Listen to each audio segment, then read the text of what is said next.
The mockery hit Zarel Vaughn before she even stepped through the front door of her childhood home, a sound far colder than the winter air of the city. At 30 years old, she was a woman dismantled. Just hours earlier, she had sat in the suffocating silence of the Hale mansion, watching Dominic Hale, the man her parents had forced her to marry at 25 just because they were obsessed with her marrying early. Slide a set of divorce papers across the mahogany desk. For 5 years, Zarel had endured his growing misbehavior and coldness, a resentment that peaked when she failed to give birth and give him an heir he demanded.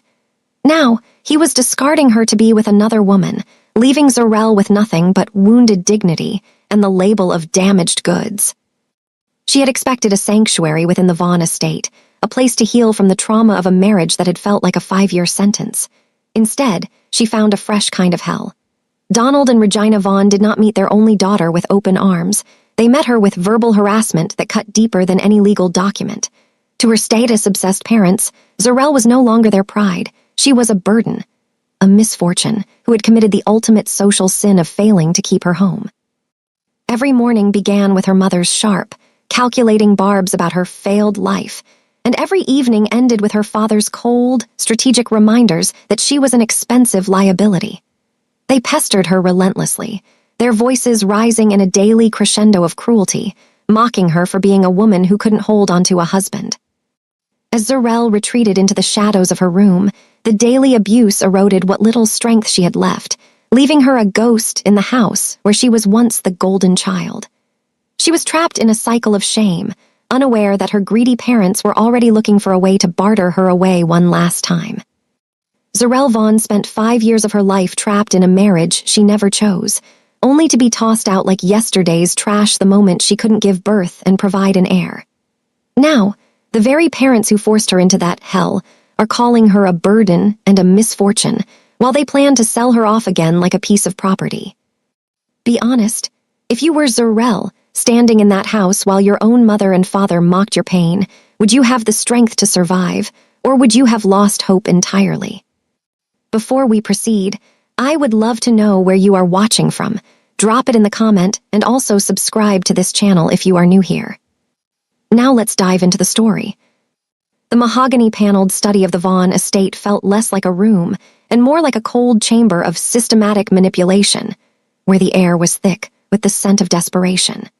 Donald Vaughn sat behind his desk with a calculating gaze, his fingers drumming a rhythmic, impatient beat against the leather inlay, while his cold, strategic mind mapped out the survival of his failing empire.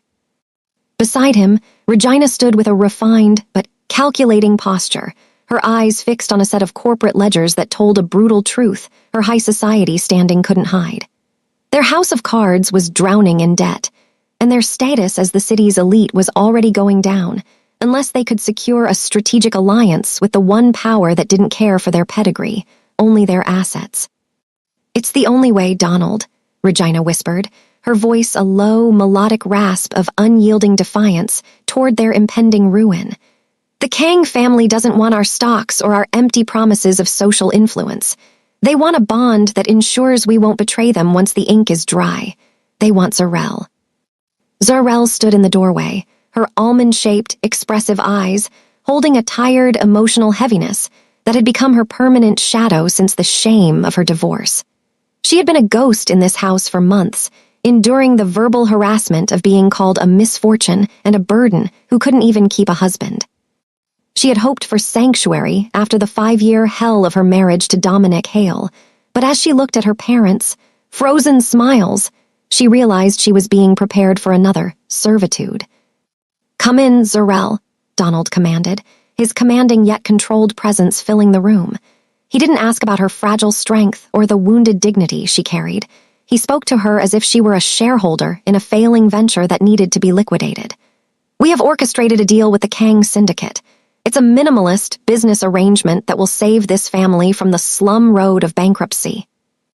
Zarel's lips were softly defined, but gently parted in shock as she felt the lethal chill of realization.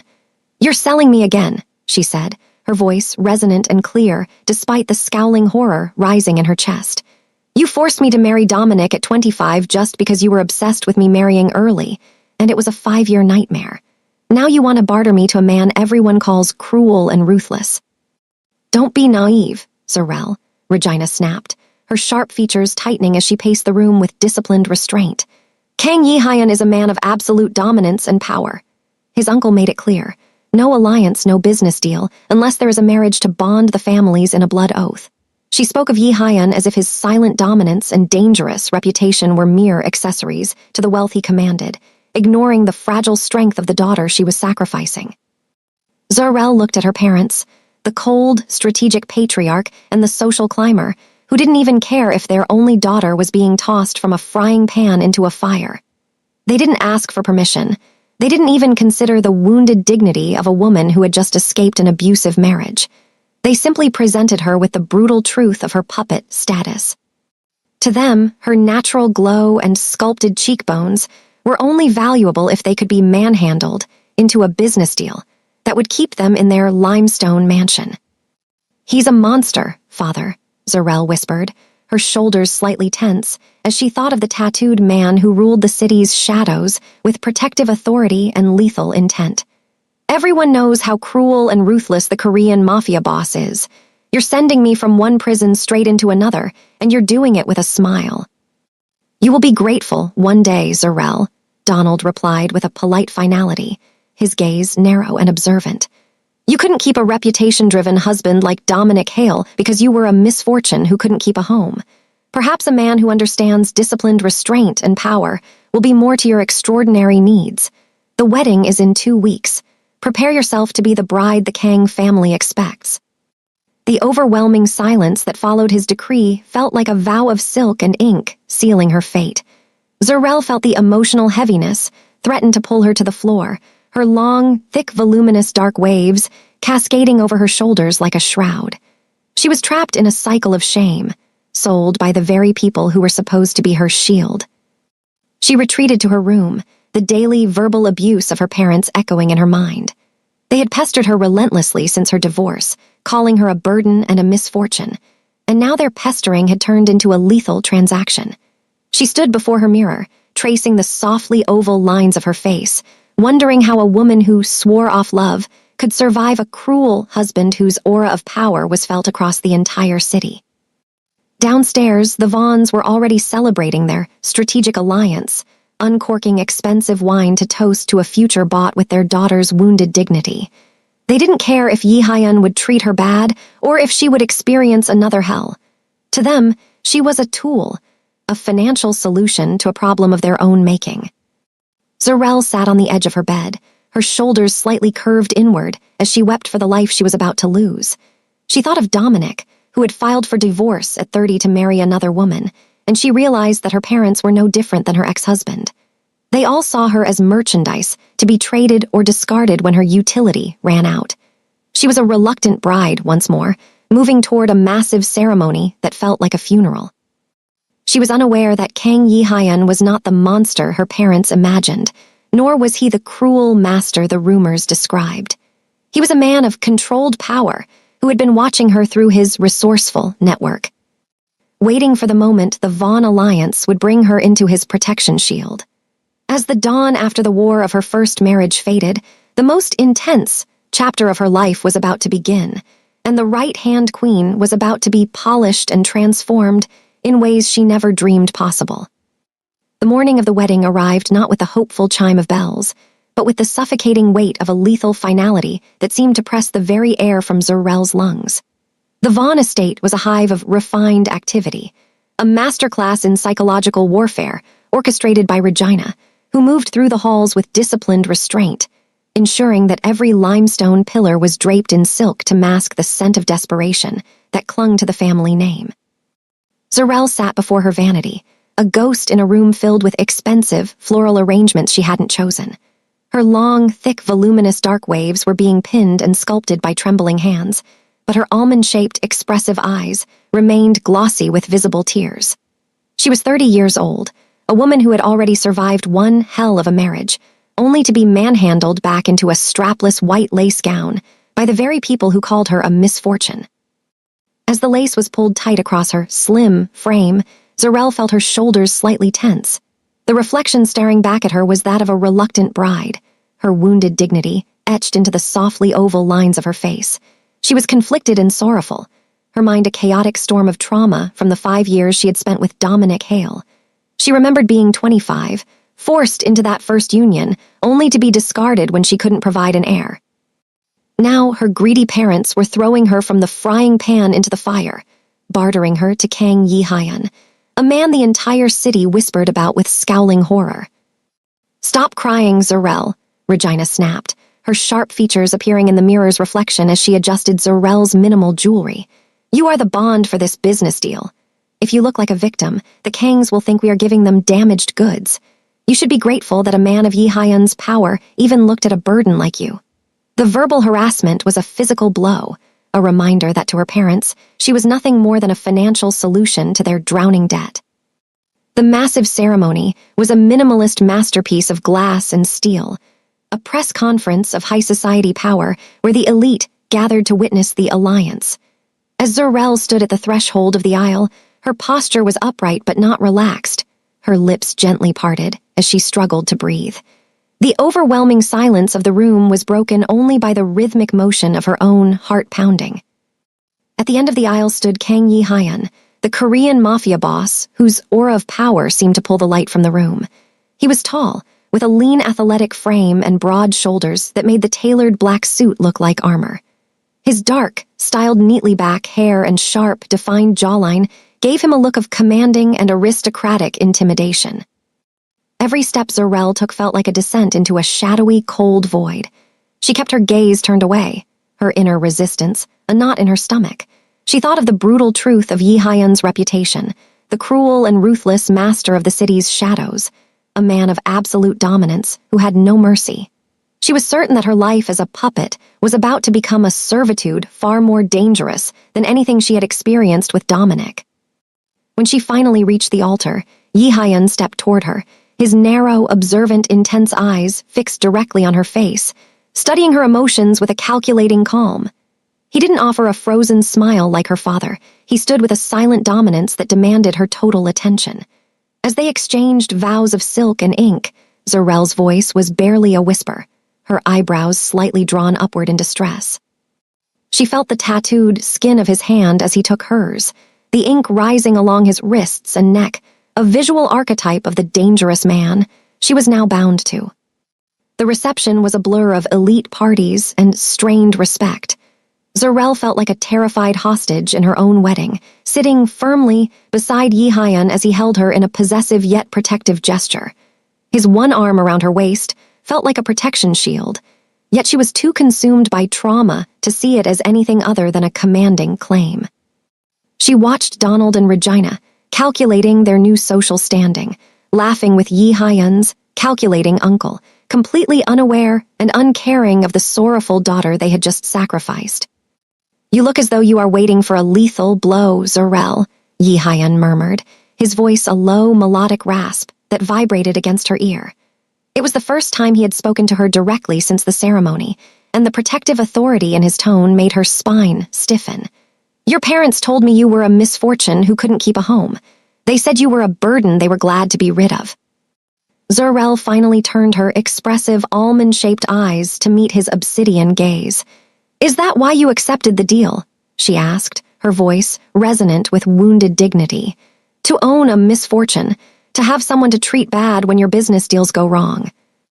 Yi-hyun's calculating expression didn't change, but his grip on her waist tightened slightly, not in a way that manhandled her, but with a disciplined restraint. "I do not accept anything I do not value, and I do not treat my assets with anything less than absolute dominance and care," he replied with a polite finality. "Your parents see a burden, Zarel. I see a right-hand queen who has been hollowed out by cowards." The words were extraordinary, but Zarel was too conflicted to believe them. As the massive ceremony drew to a close and they were ushered toward the sleek, armored black sedan that would take them to his clifftop fortress, she felt the emotional heaviness of her fate. She was leaving the verbal harassment of her parents' house, but she feared she was entering a sanctuary that was merely a gilded cage for a monster. As the car pulled away, Zarel looked back at the limestone mansion where she had been mocked and pestered for being damaged goods. She saw Donald and Regina waving, Their frozen smiles, a testament to the business of an alliance they had successfully completed. She turned back to the commanding man beside her, her shoulders slightly curved inward, as the shadowy, cold reality of her new life began. She didn't know that the dawn after the war was coming, or that the cruel mafia boss was about to polish and transform her into the most powerful woman in the city. All she knew was the fear that history would repeat itself, and the sorrowful certainty that she was once again a reluctant bride in a world that only saw her as a tool. The clifftop fortress of Kang Yi Hyan was a minimalist masterpiece of glass and steel, a stark, cold contrast to the suffocating limestone traditionalism of the Vaughn estate. As the sleek, armored black sedan purred to a halt in the subterranean garage, Zarel felt the lethal weight of the night settling into her bones. She was a ghost in a strapless white lace gown, her almond-shaped, expressive eyes still glossy with visible tears, as she was led through the silent, high-tech corridors by the man the city called a monster. Every rhythmic motion of her own heart felt like a countdown to the hell she was certain would follow, a servitude she expected to be far more dangerous than the 5 years of wounded dignity she had endured with Dominic Hale. Yi Hyan moved with a silent dominance and disciplined restraint, his commanding yet controlled presence acting as a protection shield that Zarel was still too trapped in a cycle of shame to recognize. He led her into the master suite, a room of absolute dominance and commanding luxury, where the city lights of Atlanta twinkled like gilded lies through the floor-to-ceiling windows. Zarel stood in the center of the plush carpet, her shoulders slightly tense and her posture upright but not relaxed, waiting for the cruel and ruthless master to claim his merchandise. "You are shaking, Zarel," Yi Hyan observed, his voice a low, melodic rasp that vibrated with protective authority. He stood before her, his tall, lean athletic frame and broad shoulders casting a long shadow in the dim light, the tattoos visible along his hands, wrists, and rising along his neck were a visual archetype of the dangerous man her parents had sold her to. Yet his narrow, observant gaze was fixed on her face with a quiet reverence she didn't know how to process. "Why wouldn't I be?" Zarel whispered, her lips gently parted as she looked away from him, her inner resistance acting as a knot in her throat. "I have been bartered like a tool to save my father's status. I was told you were cruel, that you had no mercy. I'm just waiting for the fry pan to become the fire."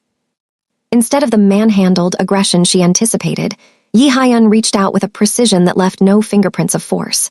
His light, warm beige hand, marked by the ink of the syndicate, gently tilted her chin upward so that her glossy eyes were forced to meet his calculating calm. "Your parents, Donald and Regina, see a burden and a misfortune who couldn't keep a home," he said, his voice dropping to a low rumble of unwavering honesty. "They see damaged goods they were lucky to discard. But I do not accept the opinions of cowards who treat their only daughter like a financial solution." Zarel felt a lethal chill of confusion. Then why me? Why force this alliance? "Because I saw a right-hand queen being hollowed out by people who didn't deserve her natural glow," Yi Hyan replied, his aura of power shifting into something protective. He stepped closer, his one arm settling around her waist in that possessive yet protective gesture that had defined their wedding day. "Tonight, the broken cycle of your servitude ends. I did not marry you to treat you bad or to make you experience another hell. I married you to polish and transform you until the world whispers in horror at the thought of ever mocking you again." Zarel struggled to believe him, her trauma from Dominic acting as a shield against his words. She remembered the verbal harassment and the daily abuse of being told she was unlovable because she couldn't provide an heir. "Dominic said the same things at first," she murmured, her eyebrows slightly drawn upward in distress. "He promised love, then he filed for divorce at 30 and left me as a misfortune. How do I know you won't file for a divorce the moment you realize I am a burden?" Yi Kyung's intense gaze didn't waver, his disciplined restraint remained unbroken. "I am not a reputation-driven elite like Dominic Hale," he stated with a polite finality. "I am a man who understands absolute dominance and power. My vows are a vow of silk and ink, and I do not discard what is mine. You are extraordinary, Zarel, and I will vow to protect you and your wounded dignity, even from the people who gave you birth." He moved to a side table and produced a glass of water and a nice meal, treating her with a calculating calm that made her feel like a person rather than merchandise. "Sit," he commanded, though the command held a vulnerable elegance of care. "You have not eaten since the massive ceremony began. You think I am a monster, but a monster would have manhandled you hours ago. I am merely a calculated man who knows that a queen needs her strength before she can rule." Zurel sat on the edge of the minimalist bed, her long waves cascading over her shoulders as she looked at the Korean mafia boss, who was currently acting as her sanctuary. She felt conflicted and sorrowful, the emotional heaviness of her past clashing with the brutal truth of his kindness. She wanted to trust the protective authority in his eyes, but she was a reluctant bride who had swore off love after being discarded like trash. "I can't. I don't know how to be a queen," she admitted, her voice barely a whisper. "I only know how to be a burden."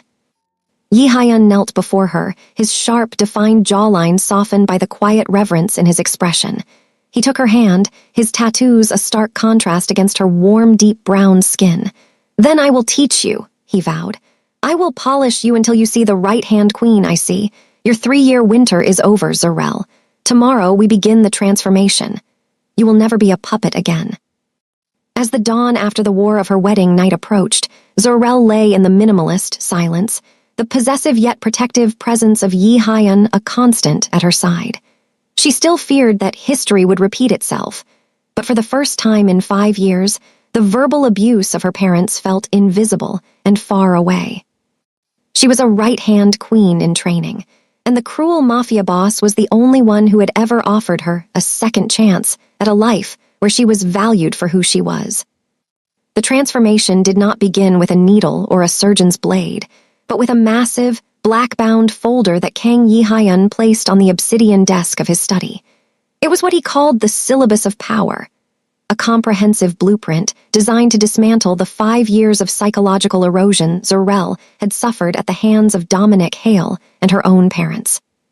Yi Hyun stood by the floor-to-ceiling windows of his clifftop fortress, his tall, lean, athletic frame silhouetted against the Atlanta skyline as he watched her. He saw the way she still tried to make herself small, her withdrawn posture, and shoulders slightly tense, a physical manifestation of a woman who had been told she was a burden and a misfortune. He was a man of disciplined restraint, but the lethal chill in his gaze whenever he thought of how she had been discarded was a silent promise of the storm to come. "You have lived as a ghost for too long, Zurel," he said, his voice a low, melodic rasp that carried the weight of absolute dominance. "The world only mocks what it believes is weak. My task is to ensure they never see you as weak again." He didn't offer her a choice, he offered her an evolution. The Syllabus of Power was not merely about appearances, though Yi Hyun spared no expense in polishing her image. He bought her expensive wares and accessories, which she never expected, bringing in the most exclusive tailors who treated her warm, deep brown skin and natural glow with a professional reverence she hadn't felt in her previous marriage. They chose fabrics and colors, rich ambers and midnight blues, that made the sculpted cheekbones of her face and her voluminous dark waves the focus of her vulnerable elegance. However, the core of the syllabus was intellectual and strategic dominance. Yi Hyun knew that her wounded dignity could only be healed through a reclamation of her autonomy. In a move that shocked the city's legal and financial circles, he made her a shareholder in his company, signing over a significant percentage of his legitimate holdings to her name. He didn't want a puppet or a tool. He wanted a partner who understood disciplined restraint and power. He forced her into high-level briefings, making her analyze market trends and spot financial irregularities in the deeds of rival companies. At first, Zurel's lips were softly defined in hesitation, the emotional heaviness of her past dragging at her heels, but under Yi Hyun's patient and assessing gaze, she began to find the fragile strength she thought she had lost. The first real test came 3 weeks into her residency. Yi Hyun informed her they would be attending a private tech summit, a minimalist masterpiece of glass and steel filled with the city's most commanding elite. As they stepped out of the sleek, armored black sedan, Zurel felt her heart pounding with the old fear of being labeled a misfortune. She wore a gown of white lace that echoed her wedding day, but with a commanding edge, her minimal jewelry replaced by a set of expensive diamonds that Yi Hyun had personally selected to establish her dominance. As they entered the hall, the atmosphere shifted instantly. The whole block went quiet as Yi Hyun's presence moved through the crowd like a sleeping predator. He kept his hand firmly on the small of her back, a possessive yet protective gesture that signaled to every person in the room that she was under his protective authority and total surveillance. When a wealthy socialite, a former church circle acquaintance of her mother, began to whisper behind a manicured hand about the failed divorcee, Yi Hyun didn't raise his voice. He simply stopped, turned his narrow, observant, intense eyes on the woman, and waited in a terrible silence that made the air grow cold.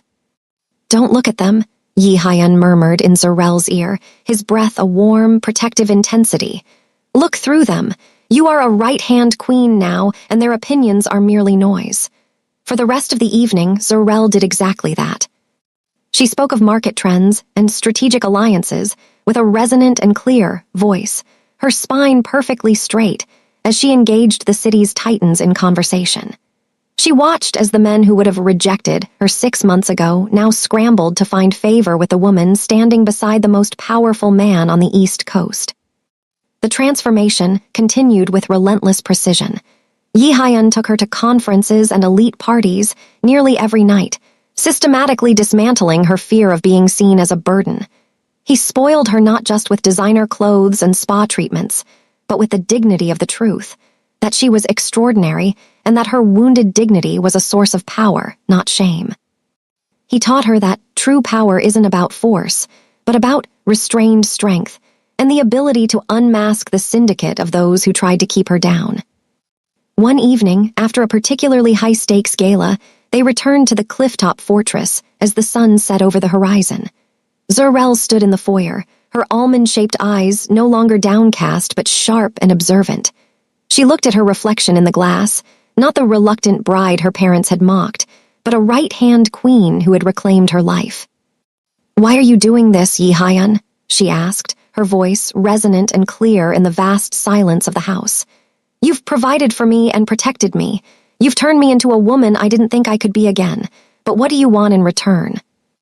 Yi Hyun walked toward her, his hands in his pockets, and his aura of power filling the room.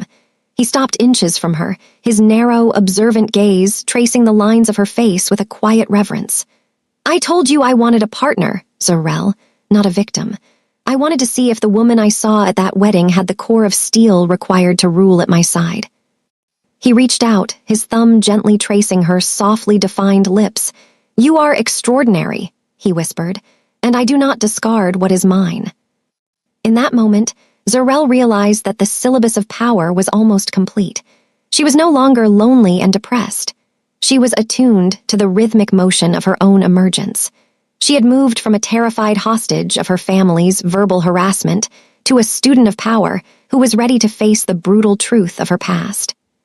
The 3-year winter of her pain was officially over, and as Yi Hyun looked at her with focused, assessing pride, Zarel Vaughn knew that the next time she saw her family, it would not be as a burden begging for crumbs of affection, but as the queen of a kingdom they were no longer invited to join. The minimalist masterpiece of Kang Yi Hyun's clifftop fortress had become a sanctuary where the scent of desperation and the echoes of verbal harassment could no longer reach.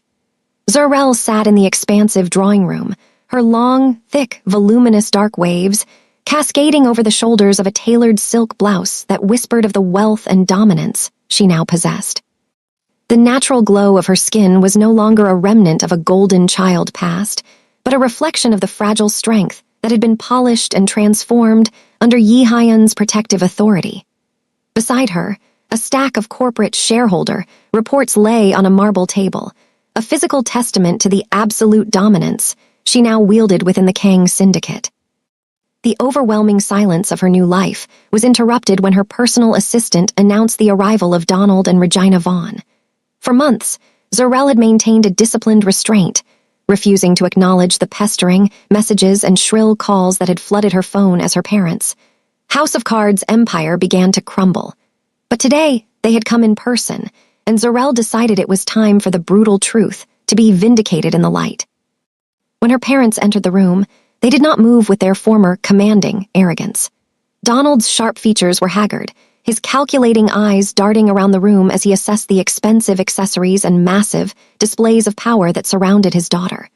Regina's refined posture was tense, her lips gently parted in a look of scowling horror, as she realized that the misfortune they had discarded was now living in a level of luxury they had never attained. They looked at Zarel and saw a right-hand queen, not the burden they had manhandled into 2 forced marriages. "Zarel, darling," Regina began, her voice a low, melodic rasp of falsely sweet manipulation. "We have been so worried. We saw you at the press conference, and we were just so shocked and happy to see how well Yi Hyan is treating you. We always knew he had a protective intensity." Zarel did not rise from her seat.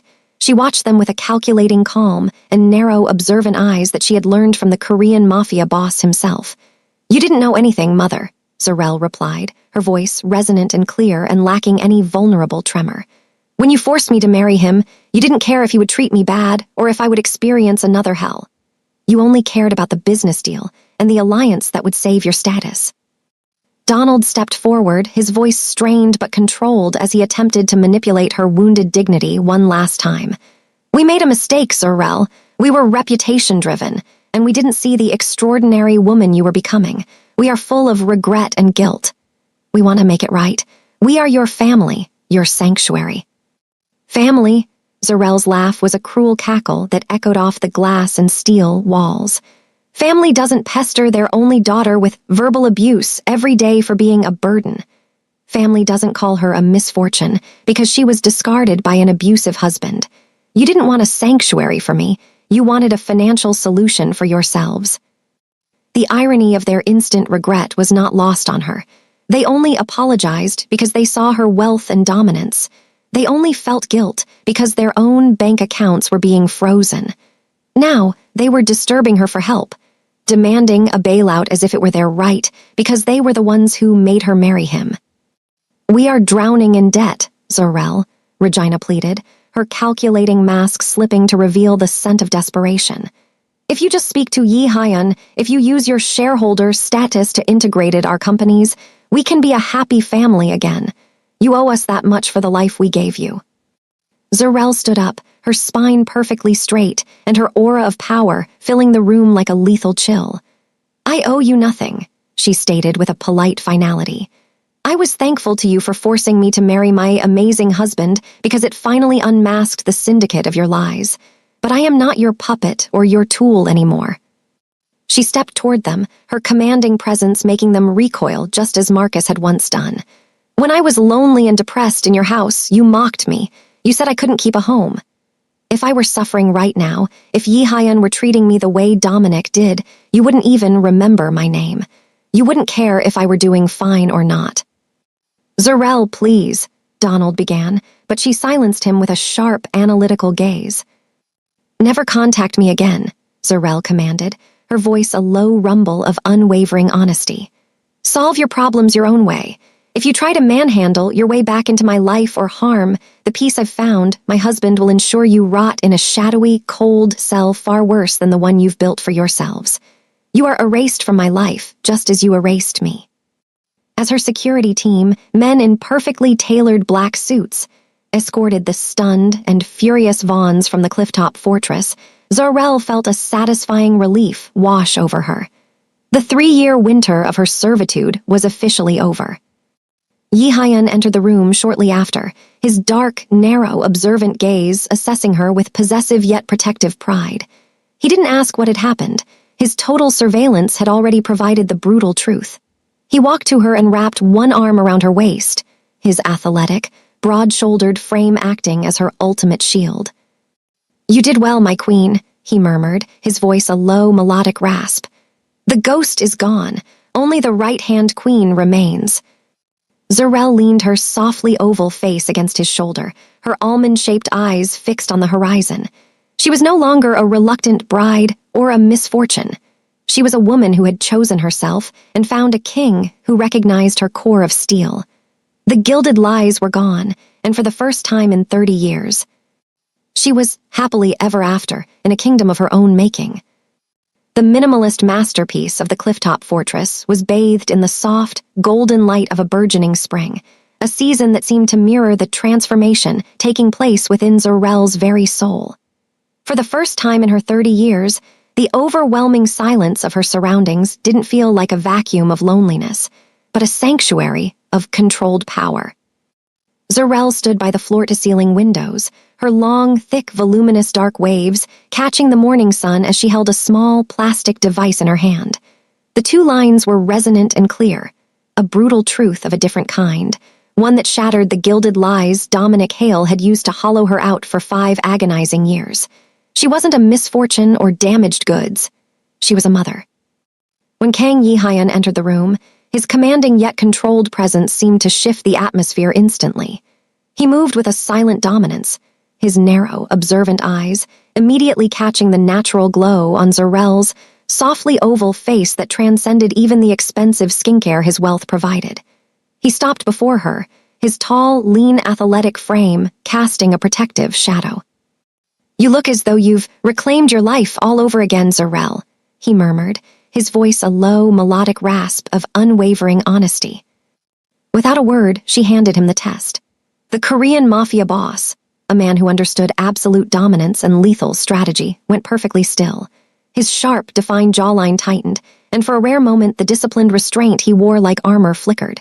He looked from the test to Zarel's expressive, almond-shaped eyes, and a fierce, blazing pride ignited in his gaze. He didn't just see a shareholder or a right-hand queen in that moment, he saw his legacy. "This is the highest compliment the universe could pay us," Yihayan whispered, his tattooed hands reaching out to cup her face with a quiet reverence. He pulled her into a possessive yet protective gesture, his broad shoulders acting as the ultimate shield against her past. It was their happiest day, a vow of silk and ink made flesh. "Our twins, our future. I will ensure this world is a minimalist playground for them, Zarel. No one will ever manhandle their joy."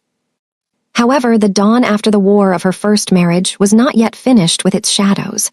To ensure the safety component of her pregnancy, Yihayan insisted on the city's most elite gynecological clinic, a glass and steel facility where the wealth and dominance of the patients were matched only by the total surveillance of the security. As they walked through the minimalist lobby, Zarel felt the protective authority of Yihayan's hand on her lower back. She felt extraordinary, a woman who had overcome the impossible.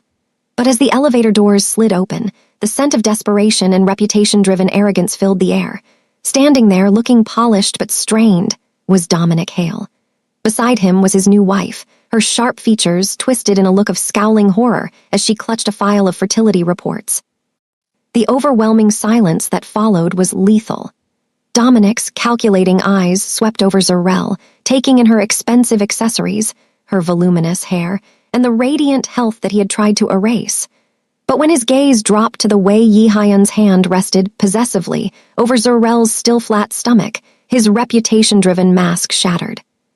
"Zarel," Dominic's voice was shrill, a sharp contrast to Yihayan's low rumble. "What are you doing here? This clinic is for people who have a future." Yihayan stepped forward, his aura of power filling the hallway like a lethal chill. He didn't need to manhandle the situation. His silent dominance was enough to make the crude arrogance of Dominic wither. "She is here with her husband, Hale, something you proved yourself inadequate to be." Dominic's face turned an alarming shade of purple. The brutal truth was staring him in the face. The woman he had discarded as a burden was not only married to the most commanding man in the city, but she had achieved the very thing he was currently drowning in debt and medical bills to find. The irony was a physical blow. His new wife hadn't conceived, and the misfortune he'd mocked was now carrying the miracle he craved.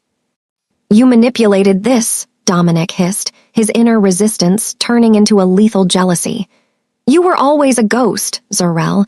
You probably orchestrated this just to harm my reputation. You can't be pregnant. You're a misfortune." Zarel stood her ground, her spine perfectly straight, and her wounded dignity now replaced by a core of steel. She looked at the man who had verbally abused her for 5 years and felt only satisfying relief that he was no longer her hell. "I am no longer your unpaid servant or your puppet, Dominic," she said, her voice resonant and clear. "I am a right-hand queen. My husband really saw me when you only saw a tool. This miracle is proof that the only burden in our marriage was you." Yi Hyun's narrow, observant gaze fixed on Dominic with a predatory intensity. "I suggest you drift your attention elsewhere, Hale. If you even pester my wife with your presence again, I will ensure your house of cards falls faster than your sperm count." As Yi Hyun led Zarel away, Dominic stood frozen, his scowling horror deepening into a lethal obsession. He watched them walk toward the sleek, armored black sedan waiting outside, the rhythmic motion of their departure a mockery of his own failed life. He didn't see the vow of silk and ink that bound them.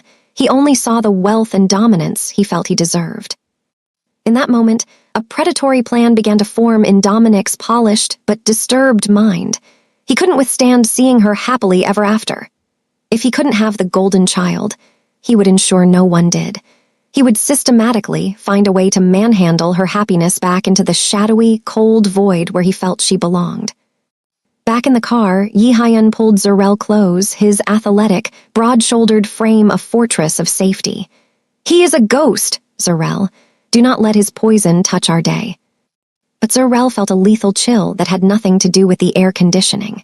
She looked out at the minimalist city streets, knowing that history often tried to repeat itself when jealousy was involved.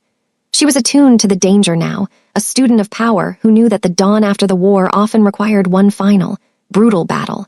She held her stomach, a possessive gesture of her own, vowing that her twins would never know the hell she had escaped. The miracle pregnancy was her vindicative triumph, and she would rule her new life with a disciplined restraint that Dominic Hale could never unbroken. The weeks following the news of the pregnancy had been a minimalist dream of silk, expensive accessories, and a protective intensity from Yi Hyun that made Zarel feel as though she were the center of a newly forged universe. She moved through the clifftop fortress with a natural glow that was no longer a mask of wounded dignity, but the brutal truth of a woman who had finally found her sanctuary. However, even a right-hand queen needed to step out from behind the glass and steel walls occasionally. On a bright, crisp afternoon, Zarel decided to visit an elite boutique for a few extraordinary items for the nursery, traveling in the sleek, armored black sedan that Yi Hyun insisted was her ultimate shield. She felt attuned to the life growing within her, her hand resting possessively over her stomach as the car glided through the city streets. She was happily ever after in spirit, but her narrow, observant instincts, sharpened by months at Yi Hyun's side, remained alert. She was no longer the terrified hostage of her own past. She was a student of power who understood that shadows often lurk even in the brightest sunlight. Unbeknownst to her, Dominic Hale had been drowning in debt and lethal jealousy since their encounter at the clinic. He had watched her transformation from a misfortune into a syndicate queen with a scowling horror that had curdled into a predatory obsession. To Dominic, Zarel's pregnancy was a physical blow to his ego, a mockery of his own failure to conceive with his new wife. He couldn't withstand the brutal truth that the woman he had discarded was now more powerful, more loved, and more fulfilled than he could ever hope to be. In his disturbed and reputation-driven mind, if he couldn't have the life he wanted, he would, systematically, ensure Zarel didn't have hers either. As Zarel's car made its way back from the boutique, navigating a winding stretch of road that overlooked the slum road of the lower valley, a nondescript silver vehicle began to pester her driver's peripheral vision. Dominic was behind the wheel, his sharp features twisted into a mask of unyielding defiance against reality. He didn't want a business deal or a strategic alliance anymore. He wanted a lethal end to the woman who had overcome the impossible. He accelerated, his calculating eyes fixed on the rear bumper of the black sedan. He planned to manhandle the car off the cliff, orchestrating a tragic incident that would look like a simple roadside ambush by an anonymous rival. He believed Zarel was still the fragile girl he had verbally abused at 25, a woman who would scream and freeze when faced with danger. He didn't realize that Yi Hyun's total surveillance and resourceful engineering had turned that car into a fortress of its own. As Dominic lunged his vehicle forward, attempting to ram the sedan's rear quarter panel to induce a fatal spin, the car's protection shield, an advanced kinetic energy redistribution system, engaged with a rhythmic motion. To Zarel, Sitting in the back, it felt like nothing more than a low rumble, a slight vibration that barely disturbed the minimalist peace of the cabin. But to Dominic, the laws of physics became a brutal lesson in absolute dominance. The moment his front bumper made contact with the reinforced alloy of the sedan, the protection shield reflected the force of the impact with disciplined restraint and commanding efficiency. Instead of Zor-El's car veering toward the edge, Dominic's vehicle was recoiled backward as if hit by a lethal chill. His steering wheel manhandled itself out of his grip, and his car, lacking the safety component of Yi Hyun's elite tech, spun out of control. Zor-El watched through the reinforced glass, her almond-shaped eyes wide but unwavering. She saw Dominic's car barrel through the guardrail, the scent of burning rubber, and the shrill scream of metal on stone filling the air. His vehicle tumbled down the embankment, flipping once, twice, before coming to a shadowy, cold halt against a jagged outcrop of rock. "Stop the car," Zor-El commanded, her voice resonant and clear. Her driver, a man trained in total surveillance, had already alerted the clifftop fortress. Within seconds, the engines purring like sleeping predators of Yi Hyun's security detail were echoing in the distance. Zor-El stepped out of the car, her long waves cascading over her shoulders, and walked to the edge of the road. She looked down at the wreckage, her posture upright and her core of steel unbroken. Down in the debris, Dominic was brutally injured. He was pinned under the polished dashboard that had once been his pride, his aura of power now reduced to sobs and feverish gasps for air. He looked up through the shattered windshield and saw Zor-El standing against the sky, a right-hand queen who had reclaimed her life, while he had discarded his own. The irony was a lethal weight. He had tried to harm the miracle he couldn't create, only to become the misfortune he had always accused her of being. Yi Hyun arrived at the scene like a storm of protective intensity. He stepped from his vehicle, his tall, lean frame radiating a lethal calm that made the arriving first responders defer to him instinctively. He didn't even look at the wreck. He went straight to Zor-El, his tattooed hands reaching out to check her for any fragile tremor. "Are you fine, Zor-El?" he asked, his voice a low, melodic rasp of unwavering honesty. "I am vindicative, Yi Hyun," she replied, leaning into his broad shoulders. The protection shield worked. He tried to erase us, but he only erased himself. Yi Hyun turned his narrow, observant gaze toward the wreckage where the ambulance was now working to manhandle Dominic's broken body from the steel. A predatory smile, barely a curve of his lips, appeared on his face. He didn't need mercy for a man who had tried to harm his syndicate queen and their unborn twins. "He has luckily survived for now," Yi Hyun murmured, his aura one of absolute dominance. "But I will ensure his recovery takes place in a shadowy, cold cell where the verbal abuse he gave you will be the only thing he hears. He wanted to pester our lives, Zor-El. Now I will systematically ensure he rots in the hell he built for himself." As they walked back to the sedan, leaving the scent of desperation behind, Zor-El felt the rhythmic motion of her twins kicking for the first time. It was a miracle of unyielding defiance. She was no longer the reluctant bride or the burden of the Vaughn family. She was a woman whose happiness was protected by a monster who loved her with a fierce, blazing pride. The roadside ambush had failed, and as the dawn after the war of this encounter settled, Zor-El knew that the brutal truth was finally and permanently on her side. The sterile, minimalist, white of the intensive care unit felt less like a place of healing and more like a high-tech, shadowy, cold purgatory for Dominic Hale. He lay pinned to the bed by a forest of tubes and the lethal weight of his own failure, his sharp features now a roadmap of brutal bruising and surgical stitches. The reputation-driven elite who had once verbally abused Zor-El for being a misfortune was now a misfortune himself, his body broken by the very protection shield he had tried to shatter. Every rhythmic motion of the ventilator was a taunting reminder that he had failed to erase the woman who was now a right-hand queen, and that the Korean mafia boss he had mocked was currently orchestrating the final, systematic manipulation of his life. The door to the private room didn't just open. It was commanded to unlock as Kang Yi Hyun stepped inside, his tall, lean athletic frame draped in a charcoal suit that seemed to pull the light from the clinical room. He didn't come alone. Two men in perfectly tailored black suits stood at the door with disciplined restraint, while a third man, a resourceful attorney with calculating eyes, stood ready with a stack of legal records that spelled out the brutal truth of the roadside ambush. Yi Hyun walked to the foot of the bed, his narrow, observant, intense eyes fixed on Dominic with an absolute lack of mercy. Dominic tried to speak, his lips gently parted in a feverish gasp, but his voice was strained and shrill.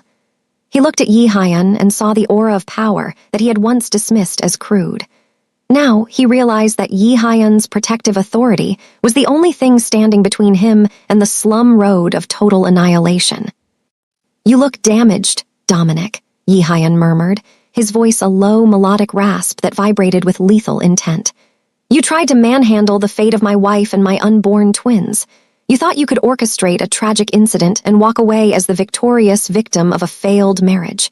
But you forgot one safety component. Zor-El is mine, and I do not discard what I protect." The resourceful attorney stepped forward, placing a set of CCTV footage stills on the bedside table. They showed Dominic's silver car, pestering, the sedan, the unyielding defiance in his eyes clearly visible before the protection shield, sent him into the abyss.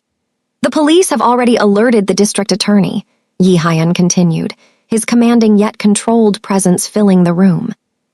"The brutal truth is that you committed intentional infliction of emotional distress and attempted murder. And because you chose to harm a member of the Kang Syndicate, your bail has already been rejected by every judge in this city." Dominic's calculating eyes filled with scowling horror. He tried to reach for the call button, but his hand was manhandled back to the bed by the weight of his own injuries. "My family, they have connections," he wheezed, his inner resistance still trying to manipulate the situation. "Your family is drowning in debt trying to keep your reputation-driven company from the slum road of bankruptcy," Yi Hyun replied with a polite finality. "I have systematically bought their debt. I have integrated your assets into Zor-El's shareholder portfolio. By the time you leave this hospital bed, you will have nothing. No name, no wealth, and no sanctuary." Yi Hyun leaned in closer, his sharp, defined jawline inches from Dominic's face. The tattoos rising along his neck seemed to pulse with a dangerous energy. "I have ordered for your transfer to the county jail's most severe cell. Not a minimalist ward for elite criminals, but a shadowy, cold pit where the verbal abuse you gave Zor-El will be the only mercy you receive. You will rot there, Dominic. You will watch from a small window as the woman you called a burden raises the children you couldn't conceive, ruling a kingdom you aren't even allowed to whisper about." The overwhelming silence that followed was broken only by the rhythmic motion of Dominic's sobs. He finally understood that the monster he had provoked was not a man of crude violence, but a student of power who used total surveillance and legal dominance to erase his enemies. His regret and guilt were instant, but they were too late. The vow of silk and ink that Yi Hyun had made to Zor-El was a permanent sentence for Dominic. Back at the clifftop fortress, Zor-El stood by the window, her long, thick, voluminous dark waves cascading over her shoulders as she watched the dawn after the war break over the city. She felt a satisfying relief wash over her. The 3-year winter of her fear was officially over. She wasn't the reluctant bride anymore. She was the right-hand queen who had vindicative justice on her side. Yi Hyun returned as the sun began to light up the room, his aura of power softening as he approached her. He wrapped one arm around her waist in that possessive yet protective gesture that now felt like home. He didn't need to tell her the brutal truth of what had happened. She saw it in the fierce, blazing pride in his eyes. "He is arrested in his hospital bed, Zor-El," Yi Hyun murmured, his broad shoulders acting as her ultimate shield. "The verdict of truth has been delivered. He will never pester or harm you again. He is rotting in the hell he built for himself, while you are here, happily ever after in the light of our future." Zor-El leaned into his athletic frame, her hand resting possessively over her twins. She thought of the verbal harassment she had endured from her parents and the trauma of her first marriage, and she realized that those shadows were finally erased. She was no longer a puppet or a misfortune. She was a woman whose worth had been vindicated in the light by a man who really saw her. "Thank you, Yi Hyun," she whispered, her voice resonant and clear, "for polishing my life until I could see the queen myself." Yi Hyun kissed her forehead with a quiet reverence, his disciplined restraint a vow for the years to come. "You were always a queen, Zerel. I just unmasked the syndicate of lies that told you otherwise. Now we wait for our miracle to arrive, and we rule this glass and steel kingdom together." As the rhythmic motion of the city began below them, Zerel knew that the best chapter was no longer a dream. Dominic was rotting in his severe cell. Her parents were drowning in their own regret, and she was standing unbroken at the side of the only man who had ever truly vowed to protect her. The transformation was complete, and the Syndicate Queen was ready for the happily ever after she had once swore off forever.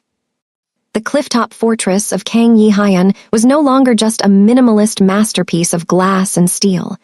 It had been transformed into a sanctuary of light and soft textures, a true home that stood in unyielding defiance of the shadowy, cold world outside. The overwhelming silence that once defined the corridors was now filled with the rhythmic motion of a rocking chair and the soft, low melodic rasp of a father who understood absolute dominance, but chose quiet reverence when it came to his family. Zerel sat by the floor-to-ceiling windows, her long, thick, voluminous dark waves cascading over her shoulders as she looked down at the two miracles cradled in her arms. A boy and a girl, their almond-shaped eyes and natural glow, a perfect transformation of both their parents' features, were the vindicative proof that Zerel was never a misfortune or a burden. The birth had been an extraordinary event, handled with the total surveillance and protective authority that Yi-Hyan provided for everything he valued. In the weeks that followed, Zerel felt her wounded dignity finally erased, replaced by a satisfying relief that could only come from reclaiming her life so completely. She was 31 now, a right-hand queen who had overcome the impossible, moving from the fry pan of a forced marriage to the fire of a mafia alliance, only to find that the fire was actually a shield of love. While the twins slept, a resourceful member of Yi-Hyan's security team entered the room with a disciplined restraint, handing Zerel a final set of legal records. It was the brutal truth regarding her parents. Donald and Regina Vaughn, having systematically lost their House of Cards empire after the Kang Syndicate integrated their debts, were now living on the slum road of the city's social periphery. They had sent a final, feverish plea for a financial solution, their regret and guilt as reputation-driven as ever. They begged to see their grandchildren, claiming it was their right as the people who made her marry into such wealth. Zerel looked at the papers with narrow, observant, intense eyes. She thought of the verbal harassment she had suffered at 25, the daily abuse she endured at 30, and the way they had bartered her away like a tool to save their own status. She felt no lethal jealousy or anger, only a polite finality. "Seal the records," Zerel commanded, her voice resonant and clear. "They are ghosts to me now. If they approach the clifftop fortress, let the protection shield do its work. I have severed ties with the people who saw me as a puppet, and I will not let their poison touch my children." Yi-Hyan entered the room then, his tall, lean athletic frame and broad shoulders, casting a commanding but gentle shadow over the nursery. He had just returned from a briefing where he had ordered the final systematic closure of Dominic Hale's reputation-driven firm, ensuring that the man rotting in his severe cell would never have a sanctuary to return to. He walked to Zerel's side, his tattooed hands reaching out to gently touch the softly defined faces of his children.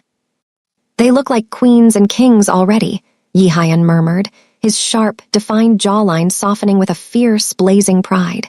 He looked at Zerel, his obsidian gaze holding an unwavering honesty.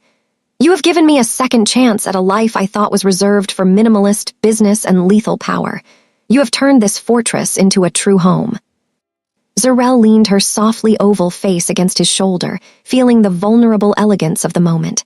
"We unmasked the syndicate of everyone who tried to harm us, Yi-Hyan, my parents, Dominic. They are all erased by the brutal truth of our happiness. I swore off love because I thought I was a misfortune, but you really saw me when I was a reluctant bride." "You were never a misfortune, Zerel," Yi-Hyan stated with absolute dominance in his tone. "You were a right-hand queen waiting for a king who knew how to polish the diamond. The dawn after the war is finally here, and it is permanent." The evening settled over Atlanta, the city lights below looking like minimalist jewels. In the distance, the shadowy, cold prison held the man who had tried to erase her, and the slum road held the parents who had discarded her. But inside the glass and steel sanctuary, there was only wholeness and belonging.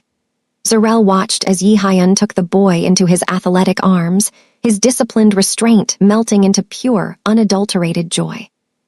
They were an elite family, but their power was built on restrained strength and protective authority rather than manhandled greed. Zarel realized that her 3-year winter and the 5-year hell had all been leading to this, happily ever after. She was no longer a burden or a tool. She was a shareholder in a life of extraordinary love. "What shall we call this chapter?" Zarel asked, her expressive eyes bright with the natural glow of fulfillment. Yi Hyun kissed her full, softly defined lips with a quiet reverence, a vow of silk and ink that would never be unbroken. "We call it the best chapter," he replied, "the one where the syndicate queen finally realized she was worthy of love all along." As the rhythmic motion of the house settled into a peaceful night, Zarel Vaughn, now Zarel Kang, knew that history would not repeat itself. Her twins would grow up in a sanctuary where they were valued for their core of steel and their natural glow, protected by a father who understood lethal devotion and a mother who had reclaimed her life from the shadows. The gilded lies were gone, the monsters were jailed, and the reluctant bride had finally found her true home in the arms of the man who gave love a second chance.